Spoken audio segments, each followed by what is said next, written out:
My brothers and sisters of 27025. Let's talk about antennas, Mr. Golden Numbers 711 in the Bahama Islands. Let's talk about Yagis. The purpose of an antenna is to propagate or radiate a signal fed to it into the atmosphere to be received some distance away from the transmit. At 27025, the wavelength of our frequency is calculated by dividing the constant of 984 by the frequency. So you take 984 and divide it by 27.025, you will get 36.410 blah blah blah feet. That is the physical distance for one cycle at our frequency. The wavelength is the principle on which an antenna will be designed.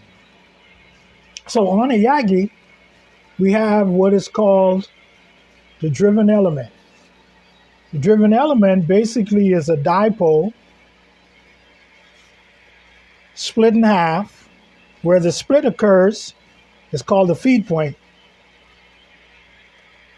A Yagi is a half wave antenna, meaning each half of the dipole will be equal to a half wavelength of the frequency of the signal being fed to it. So your driven element is a basic dipole.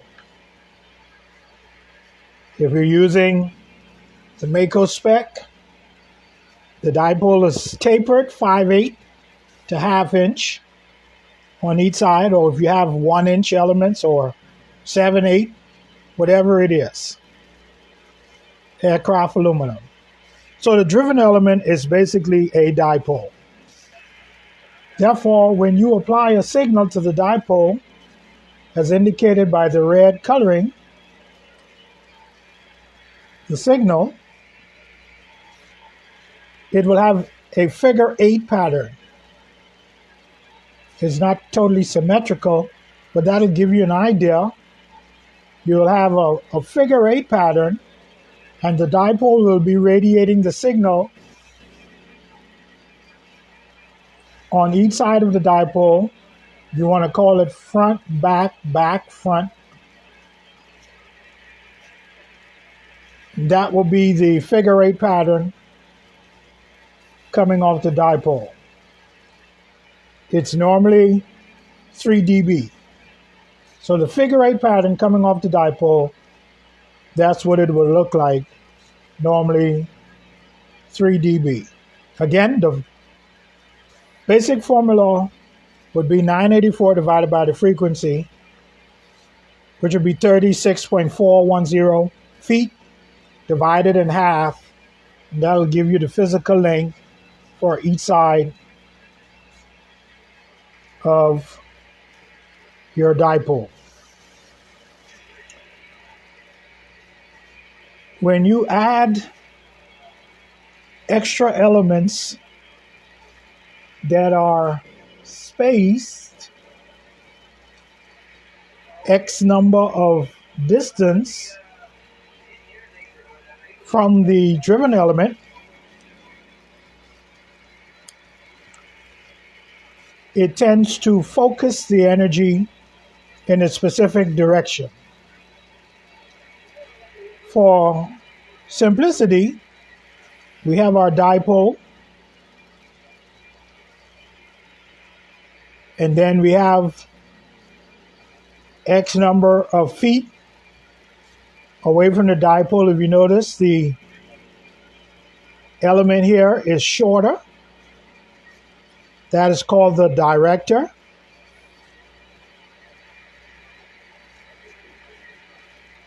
Then a certain amount of feet behind the driven element is another element that is longer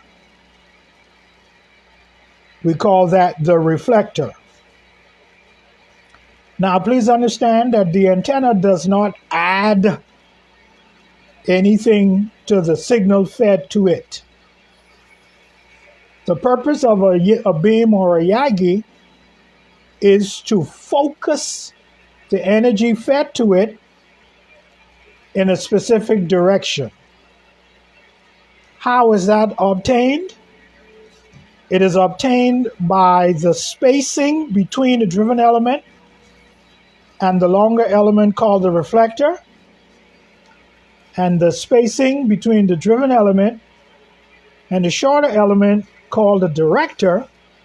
It will begin to focus the energy fed to the driven element, the dipole, in a specific direction. The dipole at the center, we call the feed point. It will have a value of X amount of ohms with a plus or minus J factor. J factor. The reason why we have a J factor is because the signal that is coming out of your coax to the driven element is AC, not DC, not direct current or voltage. It is alternating. So because it is AC, it has a J factor. What you want to do is achieve resonance, meaning that the signal coming into the Yagi will see the lowest resistance at the frequency. Why is that? Because the signal is AC. Therefore, the feed point will have a certain impedance value. Impedance is a term applied to AC signals, not DC.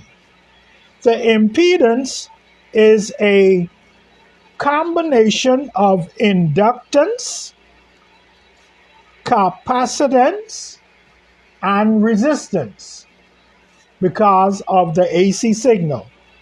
Therefore, the feed point will have a value of X number of ohms. If the J factor is plus, it means that the signal sees more of an inductive load. If the J factor is minus, it means the signal sees more of a capacitive load at the feed point. Again, a fundamental Yagi is made up of a driven element based on the wavelength. The front element is slightly shorter than the driven element. It's called the director, and it's spaced X number of feet away from the driven element. The longer element is called the reflector, spaced at certain distance away from the driven element.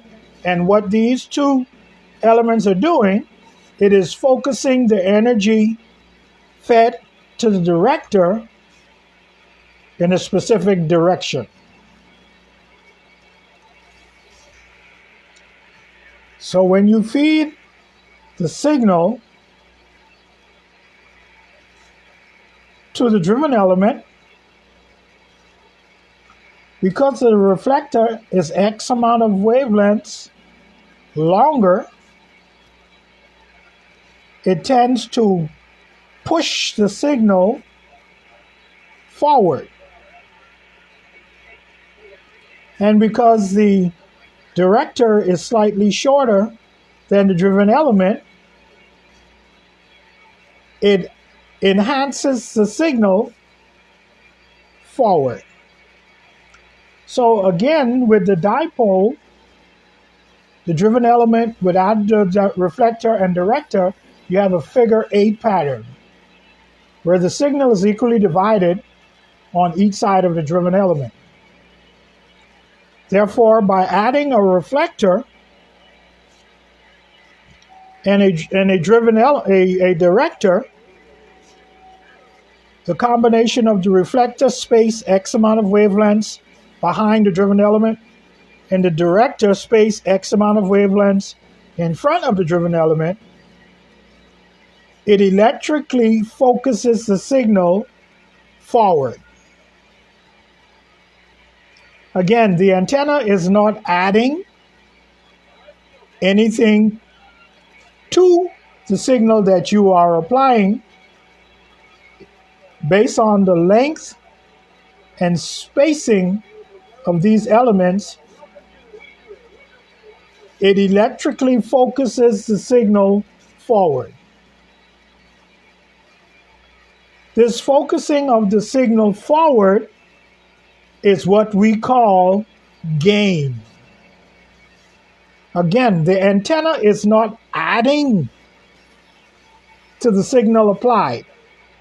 I must stress that. The Yagi is focusing the signal forward. The focusing of the signal forward is what we call gain. Again, the reflector will be X number of wavelengths based on the frequency fed to the antenna, longer than the driven element, and the director will be X number of wavelengths based on the frequency that you're transmitting on,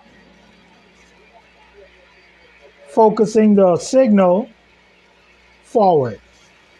This focusing of the signal forward is what we call gain. Again, the antenna is not adding anything to what you apply.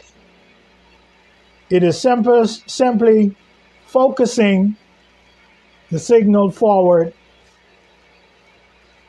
as compared to a dipole. That's why you will hear the term that an antenna has X number of gain over an isotropic radiator. So the driven element by itself is what we call an isotropic radiator. When you add a reflector and a director and space them X number of feet apart from the driven element,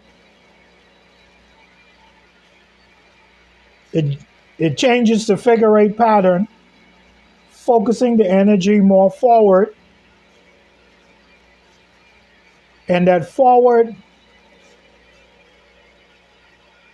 increase over the isotropic radiator is what we call gain.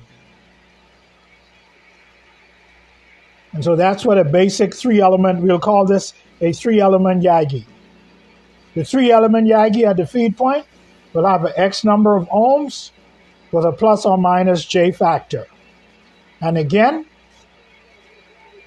the reason why we have a J factor is because the energy fed to the antenna is AC. It is alternating.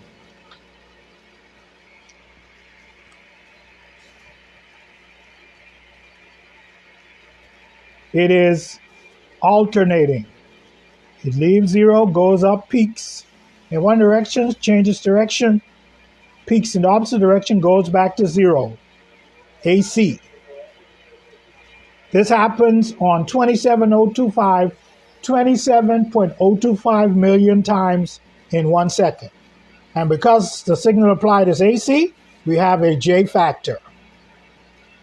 If your J factor of your feed point is more positive, it is more inductive. If it is negative, it's more capacitive.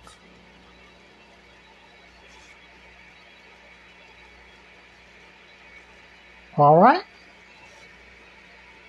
Good. Now, what we do with Yagis is that you would add more directors. In this example, we have 1, 2, 3, 4 directors. Each director has a certain value of the wavelength and is shorter than the driven element. And so as you add directors, the second director will be slightly shorter than the first director and space slightly longer than the spacing of the first director. The third director will be slightly shorter than the second director and space even a further distance than the distance between the first and second. The fourth director will be spaced even further than the spacing between the second and third director. And so each spacing between directors will be a certain value of the wavelength, and the physical length of each director will be a certain value of the wavelength. So each director should be slightly shorter than the one preceding it. The first director will be slightly shorter than the driven element. The second director slightly shorter than the first director. The third director slightly shorter than the second director. The fourth director slightly shorter than the third director.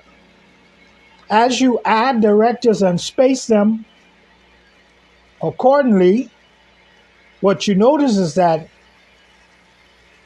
forward of the driven element, the signal starts to get narrower and it increases. That increase of the signal going forward is what we call forward gain. So as you add directors, you're actually squeezing the signal. Remember in the previous diagram, you see that the signal coming from the 3 element was much wider and did not extend out as far. So as you add directors, the signal is being squeezed and pushed forward. And that is what we call forward gain. Now the distance between this part of the signal and that part of the signal, that distance is what we call beam width.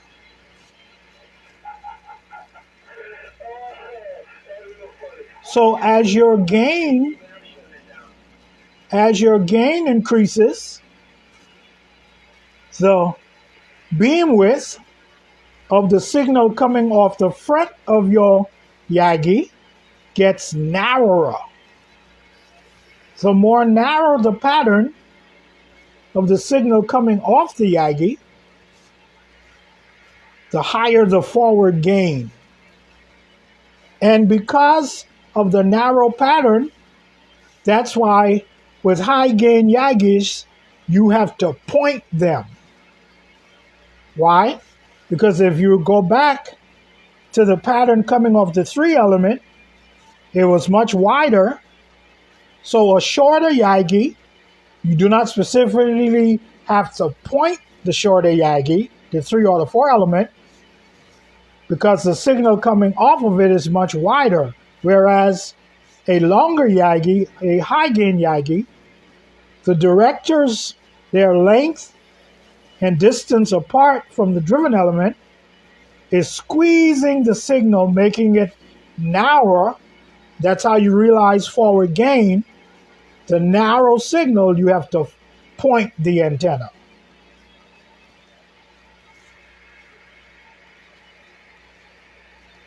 Now, there are many softwares out there that you can use to design these Yagis.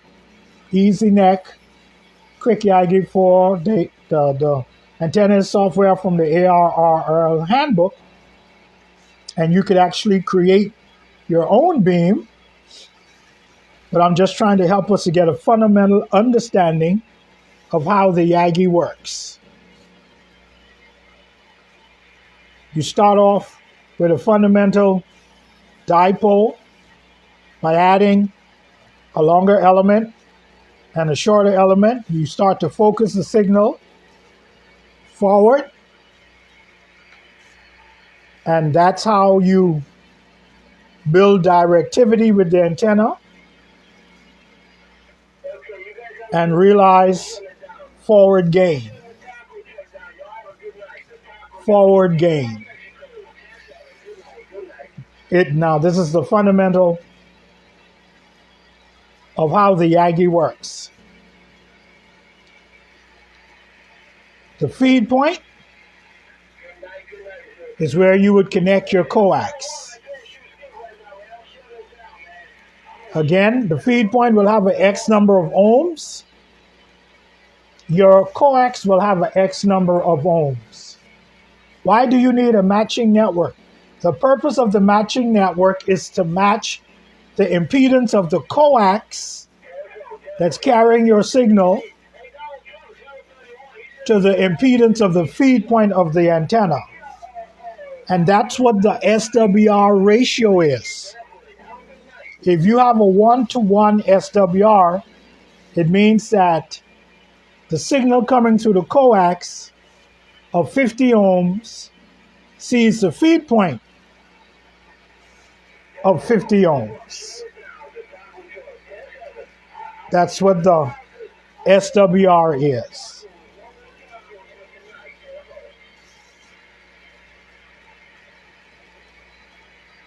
So hopefully I've given you a fundamental understanding of how the Yagi works. What is gain?